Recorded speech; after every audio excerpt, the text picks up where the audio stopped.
back. Everybody's part two. Don't worry about the technical difficulties there. We're back and we're live. So I want to introduce everybody now to Rachel Blackwell. So Rachel is a Scottish sculptor. She's living and working in the northeast of England. She studied fine art at Dundee and graduated in 21.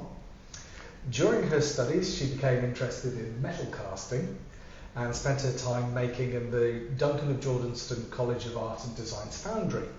Since graduating, she's been working for the famous sculptor Anthony Gormley in his Northumberland-based foundry. She's interested in archaeology, geology and mysticism, so these are all things I'm keen to pick up on. A lot of the times her sculptures begin with a found object, for example a rock on a beach, or are inspired by an artefact she's seen in the museum.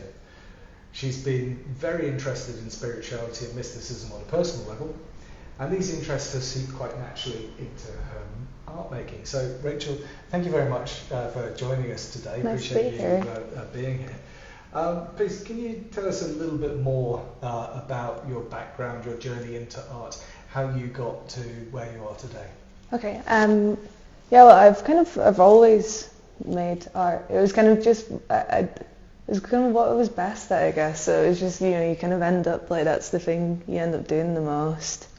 But I was initially painting when I first went to uni, and it wasn't until my probably about my third year until I actually started doing sculpture. But yeah, once I found that, I was like, this is the best thing in the world, you know what I mean? But yeah, it was kind of quite, I studied history of art in Edinburgh for a year, but kind of had the itch to make, if you know what I mean, so left and went to art school. And what was it that drove that shift from, I can understand the shift from history of art to art making. Mm-hmm. What was it that really drove the shift from, I guess, two-dimensional to three-dimensional art?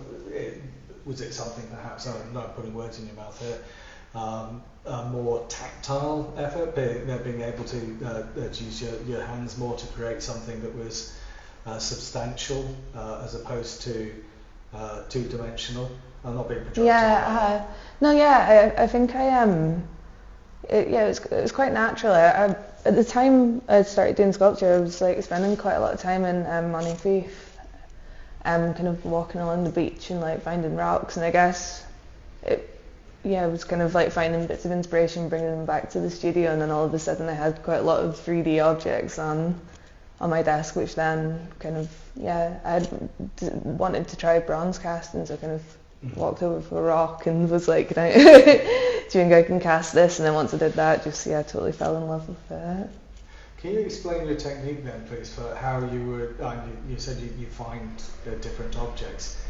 How do you actually go about the physical process of casting those? Alright, so the work there for those, the bronze one on legs, they're all pieces of slag I found on Montefiore Beach, which was next to the site of an old foundry. Okay.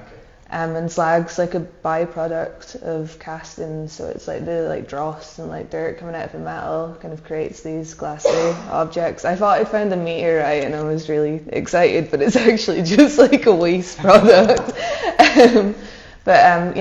So it was finding those, and then I use photogrammetry to scan them in, so it's basically it's implemented a lot in archaeology, where you can kind of scan buildings, but you just take hundreds of photos around the circumference of an object, so kind of looking up at it straight on and then down, and you'll get this 3D model out of it. Okay. Which I normally use Agisoft for, which is a 3D modeling program. And then once you have that, you can kind of export that into a 3D print.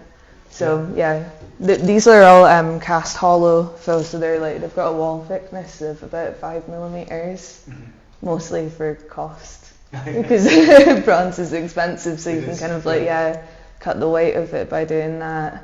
And then once you've got your 3D print, I just invested it into jewellery plaster, and the PLA burns out in the kiln, and then you just pour metal into the void that's left, and then spend ages kind of chiseling at it to kind of unearth it afterwards. Mm. And what's the reception been to these pieces? It's quite very unique, the process that you undertake. So actually, I'm going to ask you two questions, Okay. And we'll start with the reaction to these pieces, and then I want to tap into more of your inspiration in terms of archaeology and mysticism and the links between the two. So let's start off with the reaction. Can you tell me some of the reactions you've had to the pieces you've been making? Yeah, I think people are always quite surprised when they realise that it's actually kind of a scaled up small object. But I think when you know that, you kind of notice that it looks like a rock, but it doesn't quite, because I became quite interested in how when you scan a rock into a 3D modelling program, it goes through almost like a digital erosion in a very short space of time versus it's been tumbled through the sea onto a beach, and that's it's eroded there, but it's two totally different timescales. And I think when people notice that they look digitized, I think that's when they're kind of more interested in it. But I think I don't know, people don't normally say they don't like your art to your face, but so I don't know what they're saying behind the scenes, but That's a very interesting process, particularly from a philosophical perspective, if I may. Mm-hmm.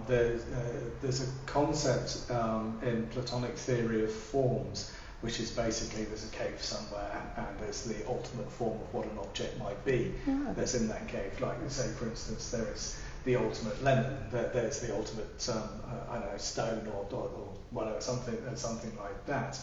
And it seems to me that in some senses your pieces, as you say, they go on a journey of forming. Part of that forming comes through erosion, but like you say, that rock might have been part of something else in the past. Mm-hmm. It's then been impacted on by, say, the sea, if it's something that's been found on a beach and the weather.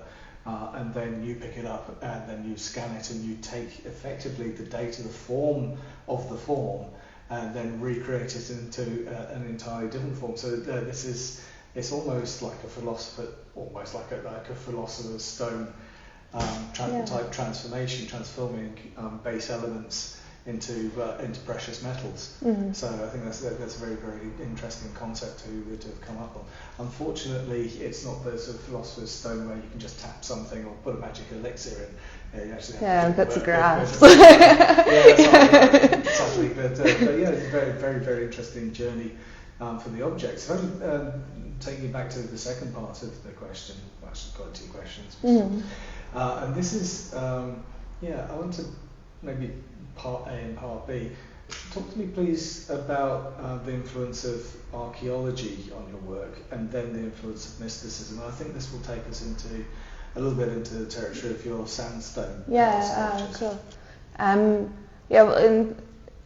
Archaeology is, it's like finding things, isn't it? I guess that's where the connection became. I was kind of finding rocks. I've always I just kind of like artifacts, and kind of I've always been really interested in spirituality. From started off with kind of being really interested in astrology and crystals as a kid, and then that kind of started. I was like, oh wait, I can actually make art about this, rather than being what do I make art about?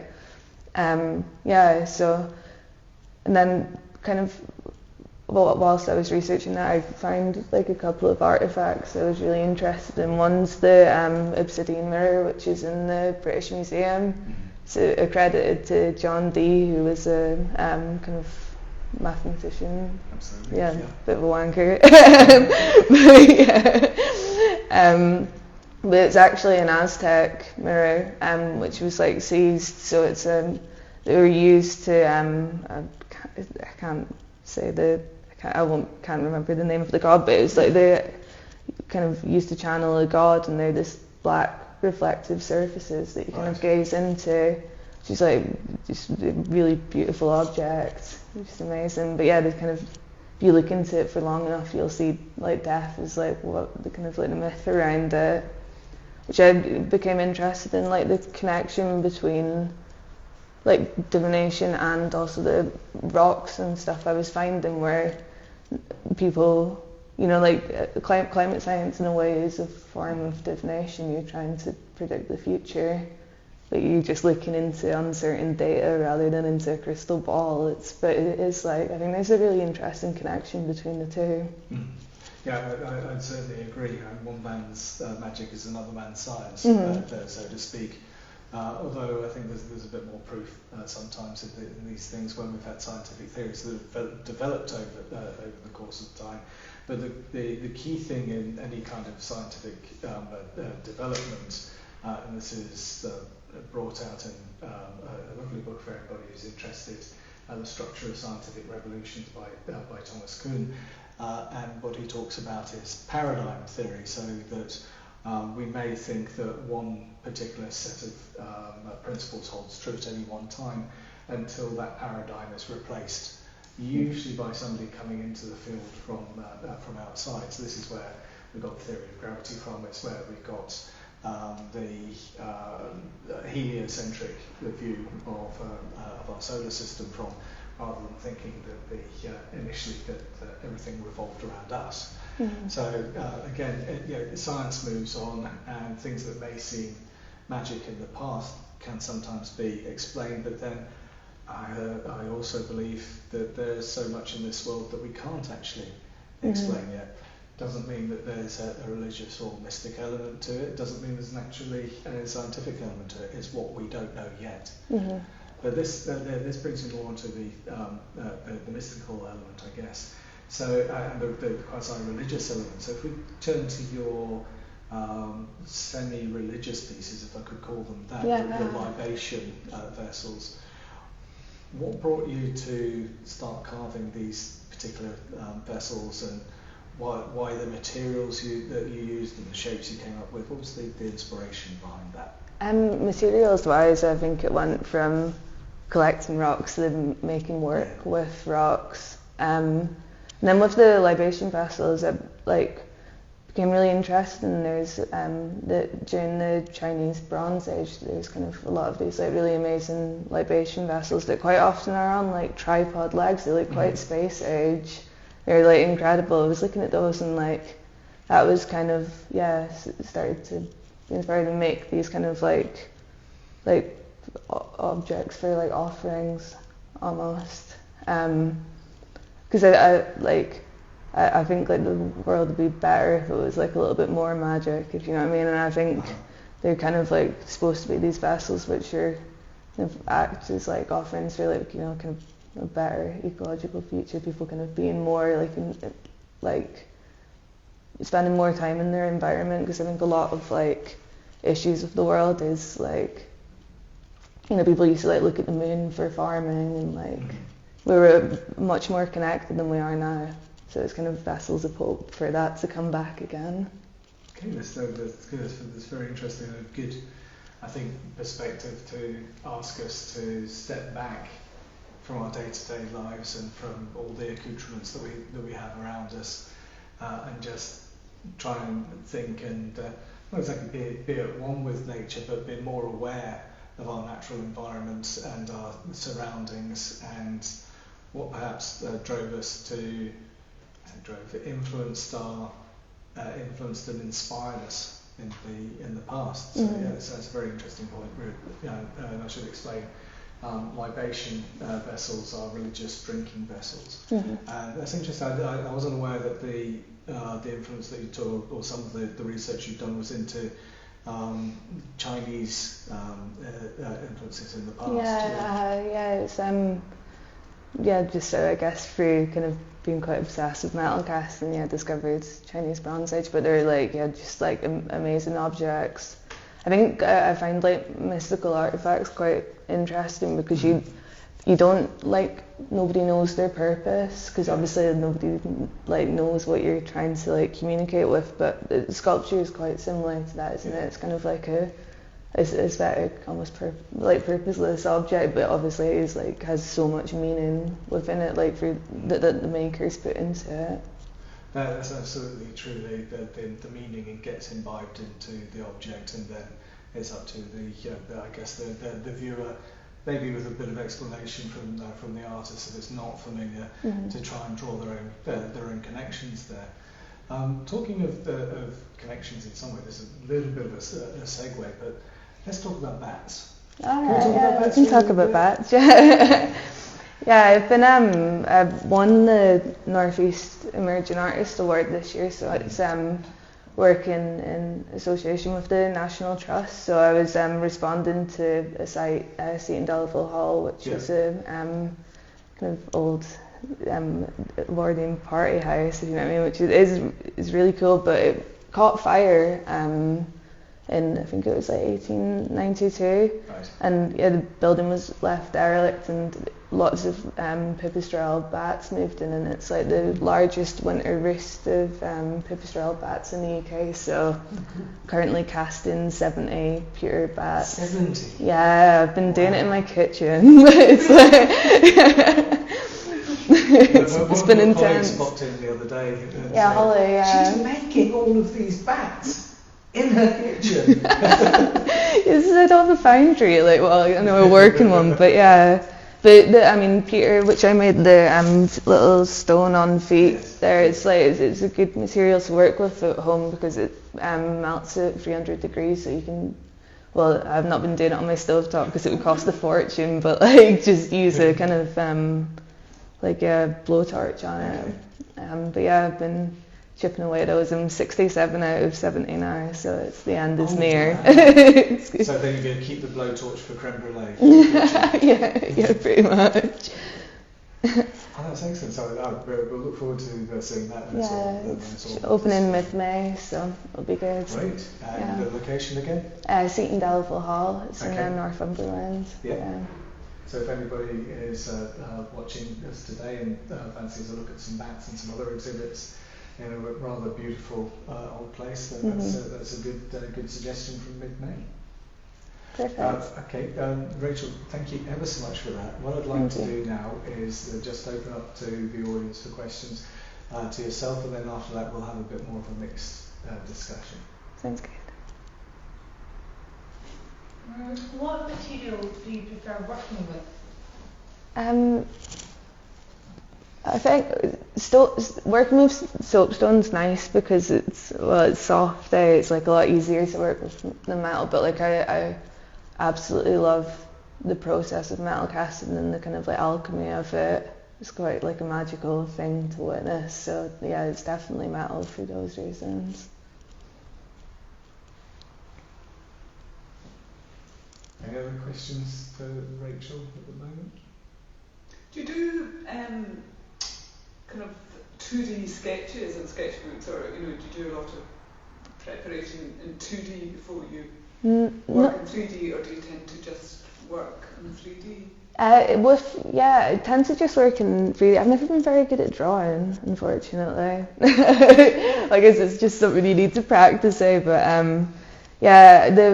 I quite often like working intuitively. So like when you're working with soapstone, and the shape of the rock quite often like determines what the shape of what you're making will be. It's kind of like automatism. Is that how you say it? The surrealist technique, automatism. Can be. I don't know if that's right, but where the work kind of tells you what it wants to look like. Quite like that process. So autonomic.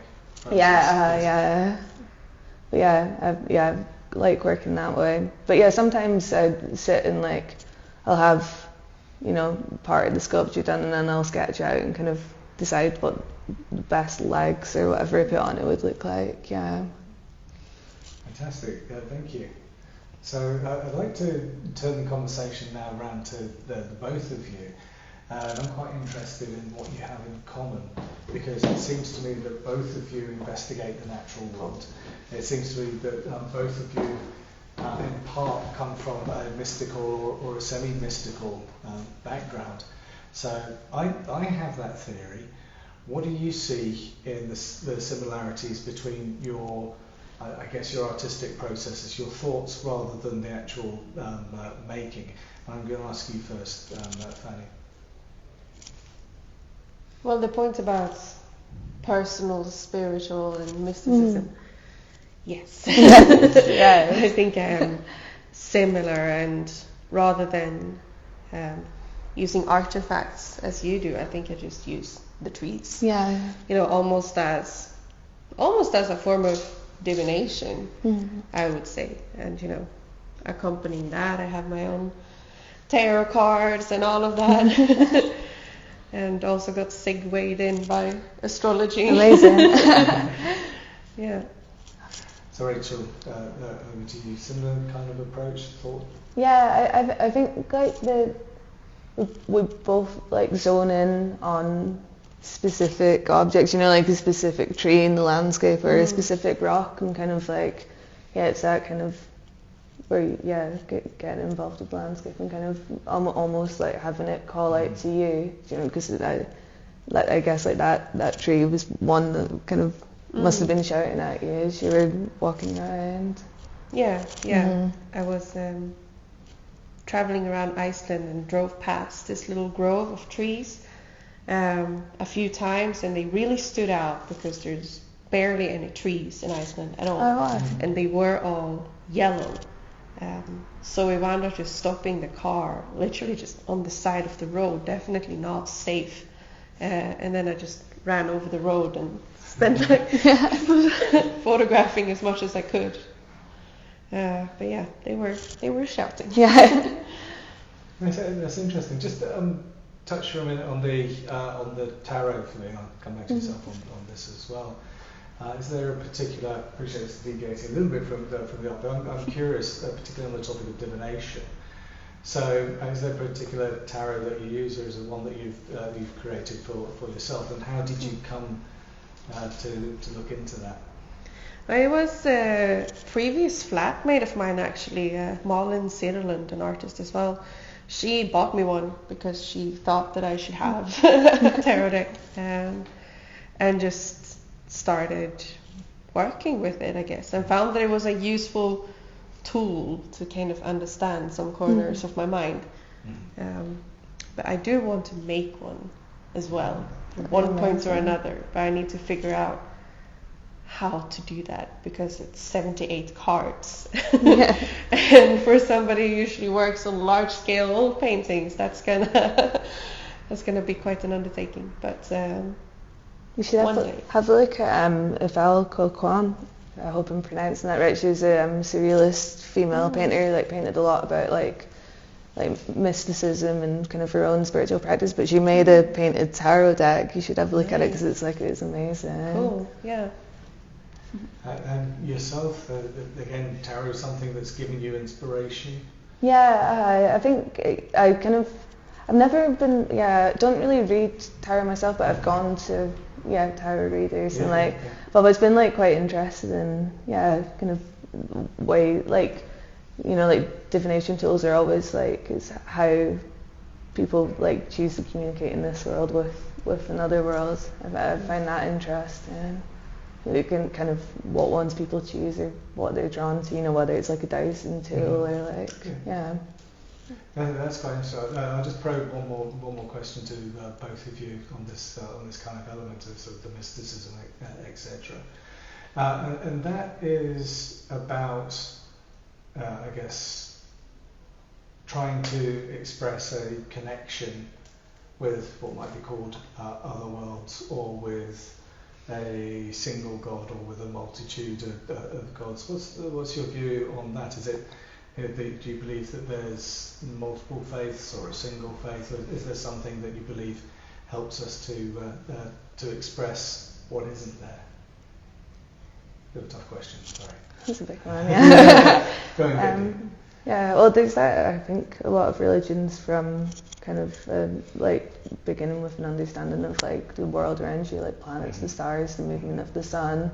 I don't like personally prescribe to any religion or like specific spirituality, but I do like, I think it's like it's a bit of a sad life to not think that there's like something a bit more. There has to be. Do you know what I mean?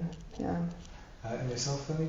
Yeah, no, I agree. I mean, I wasn't raised in any religion or in any faith at all, but I would say I still believe in something that I don't know exactly what to put into words. I guess I try to do that through the paintings more than anything else. And yeah, like you say, life is just a little bit more enjoyable, I think, if you choose to believe in something.